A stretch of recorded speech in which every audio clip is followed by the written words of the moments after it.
ಬೆಂಗಳೂರಿನ ಚಿನ್ನಸ್ವಾಮಿ ಸ್ಟೇಡಿಯಂನಲ್ಲಿ ನಡೆದ royal Challengers Bengaluru ಮತ್ತು ಚೆನ್ನೈ ಸೂಪರ್ ಕಿಂಗ್ಸ್ ನಡುವಿನ ಹೈ ವೋಲ್ಟೇಜ್ ಪಂದ್ಯದಲ್ಲಿ ಆರ್ಸಿಬಿ 43 ರನ್ಗಳ ಅಂತರದಿಂದ ಭರ್ಜರಿ ಜಯ ಸಾಧಿಸಿದ್ದು, ಈ ಸೀಸನ್ನಲ್ಲಿ ಸಿಎಸ್ಕೆ ಸತತ 3ನೇ ಸೋಲು ಕಂಡಿದೆ.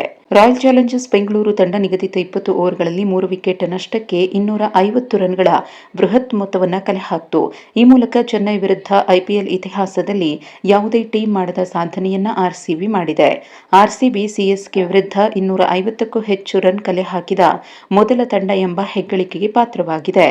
ಇನ್ನು ಪಂದ್ಯದ ಹೈಲೈಟ್ಸ್ ಅನ್ನು ನೋಡೋದಾದ್ರೆ, ಟಾಸ್ ಗೆದ್ದ ಸಿಎಸ್ಕೆ ಬೌಲಿಂಗ್ ಆಯ್ಕೆ ಮಾಡಿಕೊಂಡು ಆರ್ಸಿಬಿಯನ್ನ ಬ್ಯಾಟಿಂಗ್ಗೆ ಆಹ್ವಾನಿಸಿತು.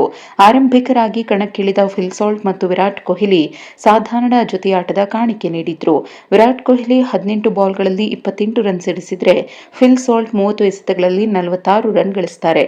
ಇನ್ನು ನಿಧಾನಗತಿಯ ಆಟಕ್ಕೆ ಚುರುಕು ಮುಟ್ಟಿಸಿದ್ದು ದೇವದತ್ ಪಡಿಕ್ಕಲ್ 29 ಓವರ್ಗಳಲ್ಲಿ 50 ರನ್ ಸಿಡಿಸಿದ್ರು.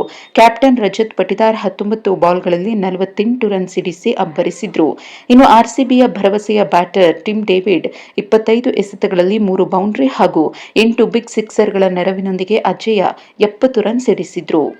ಇನ್ನು 250 ರನ್ಗಳ ಬೃಹತ್ ಗುರಿ ಬೆನ್ನತ್ತಿದ ಚೆನ್ನೈ ಸೂಪರ್ ಕಿಂಗ್ಸ್ 19.4 ಓವರ್ಗಳಲ್ಲಿ 207 ರನ್ ಗಳಿಸಿ ತನ್ನೆಲ್ಲ ವಿಕೆಟ್ ಕಳ್ಕೊಂಡು ಸೋಲು ಕಂಡಿತು. ಕ್ಯಾಪ್ಟನ್ ಋತುರಾಜ್ ಗಾಯಕ್ವಾಡ್ 5, ಆಯುಷ್ ಮಾತ್ರೆ 1, ಸಂಜು ಸ್ಯಾಮ್ಸನ್ 9 ರನ್ ಗಳಿಸಿ ನಿರಾಸೆ ಮೂಡಿಸಿದ್ರು. ಇನ್ನು ಈ ವೇಳೆ ಚೆನ್ನೈಗೆ ಆಸರೆಯಾಗಿದ್ದು ಸರ್ಫರಾಜ್ ಖಾನ್ 25 ಎಸೆತಗಳಲ್ಲಿ 50 ರನ್ ಗಳಿಸಿದ್ರು. ಕಾರ್ತಿಕ್ ಶರ್ಮಾ 6 ರನ್ ಗಳಿಸಿ ಔಟ್ ಆದ್ರೆ, ಶಿವಮ್ ದುಬೆ 18 ರನ್ ಗಳಿಸಿ ಔಟ್ ಆಗ್ತಾರೆ. ಇನ್ನು ಪ್ರಶಾಂತ್ ವೀರ್ ಮತ್ತು ಜೇಮಿ ಓಟನ್ ಉತ್ತಮ ಜೊತೆಯಾಟ ಚೆನ್ನೈ ಸ್ಕೋರ್ ಅನ್ನ ಹೆಚ್ಚಿಸಲು ನೆರವಾಗುತ್ತೆ. ಪ್ರಶಾಂತ್ ವೀರ್ 29 ಎಸೆತಗಳಲ್ಲಿ 43 ರನ್ ಗಳಿಸಿದ್ರೆ, ಜೇಮಿ ಓಟನ್ 37 ರನ್ ಕಲೆ ಹಾಕಿದ್ರು. ಇನ್ನು Noor Mohammad 8, Kamboj 19, Matt Henry 2 run ಗಳಿಸಿದ್ರು. ಇನ್ನು ಬೌಲಿಂಗ್ ವಿಭಾಗದಲ್ಲಿ ಆರ್ಸಿಬಿ ತಂಡದ ಭುವನೇಶ್ವರ್ ಕುಮಾರ್ ಅವರು 3 ವಿಕೆಟ್ ಪಡೆದು ಅಬ್ಬರಿಸಿದ್ರೆ, ಕೃಣಾಲ್ ಪಾಂಡ್ಯ 2 ವಿಕೆಟ್ ಪಡೆದ್ರು. ಇನ್ನು ಡಫಿ 2 ವಿಕೆಟ್ ಪಡೆದ್ರು. ಅಭಿನಂದನ್ ಸಿಂಗ್ 2 ವಿಕೆಟ್ ಅನ್ನ ಪಡೆದ್ರೆ, ಸುಯೇಶ್ ಶರ್ಮಾ 1 ವಿಕೆಟ್ ಪಡೆದ್ರು.